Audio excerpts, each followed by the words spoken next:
नमस्कार, आप सभी का इस चैनल नाक रिकवरी गाइड पे बहुत स्वागत है।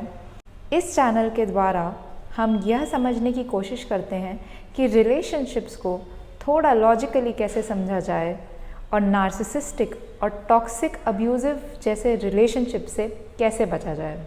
आज जिस विषय पर हम बात करेंगे, आज जिस विषय पर मैं बोलूँगी, वह आपके बहुत सारे प्रश्नों का उत्तर देगा। आपने कई बार अपने आप से यह पूछा होगा कि मेरी रिलेशनशिप्स लॉन्ग टर्म क्यों नहीं होती, लंबे समय तक क्यों नहीं चलती हैं, या मुझ में ऐसी क्या कमी है, या मैं क्यों एक ही तरीके के रिलेशनशिप्स या पार्टनर्स अट्रैक्ट करता हूँ या करती हूँ। तो इन सारे सवालों के जवाब आपको बहुत हद तक इस वीडियो के थ्रू मिल जाएंगे।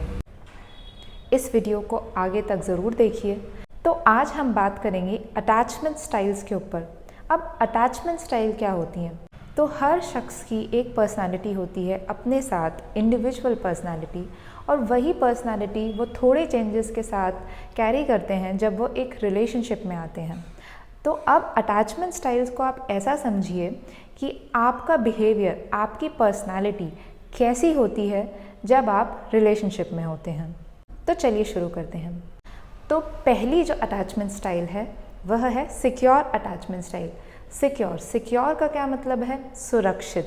तो जब भी किसी व्यक्ति की सिक्योर अटैचमेंट स्टाइल होती है, या दो व्यक्ति जिनकी सिक्योर अटैचमेंट स्टाइल होती हैं वह रिलेशनशिप में होते हैं, तो उनके बीच में एक सुरक्षा की भावना रहती है, एक ट्रस्ट रहता है, उनका कम्युनिकेशन आपस में बहुत अच्छा रहता है, उनको यह पता रहता है कि कैसे प्रॉब्लम सॉल्विंग करनी है, कैसे इस रिलेशनशिप को बेहतर बना सकते हैं। और यह तभी हो पाता है जब उनमें से कोई एक या दोनों बहुत ही सेल्फ अवेयर हों और इमोशनली मैच्योर हों। तो सिक्योर अटैचमेंट स्टाइल को आप सारी अटैचमेंट स्टाइल्स में से सबसे बेस्ट कह लीजिए, सबसे अच्छी कह लीजिए, और आपको अपनी attachment styles secure attachment style की तरफ ले जाने की कोशिश करनी चाहिए। और यह आप कैसे कर सकते हैं, यह वीडियो के एंड में मैं आपको बताऊंगी।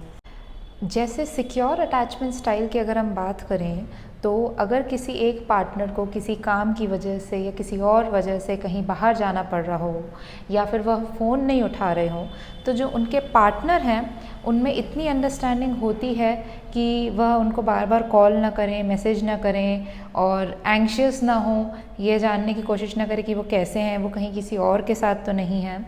इस तरीके से हमारा अगला जो अटैचमेंट स्टाइल है वह है एंग्शियस अटैचमेंट स्टाइल। जैसा कि नाम से पता चल रहा है, ऐसे पार्टनर्स या ऐसे जो इंडिविजुअल्स होते हैं, इनके अंदर एक बहुत एंग्जाइटी रहती है जब वो रिलेशनशिप में आते हैं। इनके अंदर एक तरीके का डर रहता है या एक तरीके की बेचैनी रहती है कि इनका पार्टनर इन्हें किस तरीके से देखता है, या इनका पार्टनर इनके बारे में क्या सोचता है, या इनकी रिलेशनशिप सक्सेसफुल रहेगी कि नहीं। ऐसे लोग जिनकी एंग्शियस अटैचमेंट स्टाइल होती है, वह लोग अक्सर बहुत लो सेल्फ एस्टीम से या बहुत कम आत्मविश्वास से ग्रसित होते हैं। अगर हम एक उदाहरण के तौर पर देखें, तो जैसे अगर किसी का एंग्शियस अटैचमेंट स्टाइल है और उनका पार्टनर शहर से कुछ दिनों के लिए बाहर गए हैं, या उन्हें किसी काम की वजह से वह फ़ोन नहीं उठा पा रहे हैं, तो जिस व्यक्ति की एंग्शियस अटैचमेंट स्टाइल है वह बार बार ये सोचेगा कि यह फ़ोन क्यों नहीं उठा रहा, इतना भी क्या काम है, क्या मुझसे कोई गलती हो गई, या अगर वो कहीं बाहर गए हैं तो वो ये सोचेंगे कि वह किसी और के साथ तो नहीं है, क्या उनका इनके रिलेशनशिप में या इनके प्रति इंटरेस्ट कम तो नहीं हो गया। एंग्शियस अटैचमेंट स्टाइल वाले लोग अक्सर बहुत ही ऑब्सेसिव हो जाते हैं, बहुत ही क्लिंगी और डिमांडिंग हो जाते हैं जब वह रिलेशनशिप में होते हैं, और कई लोगों के लिए यह सहन कर पाना थोड़ा मुश्किल हो जाता है।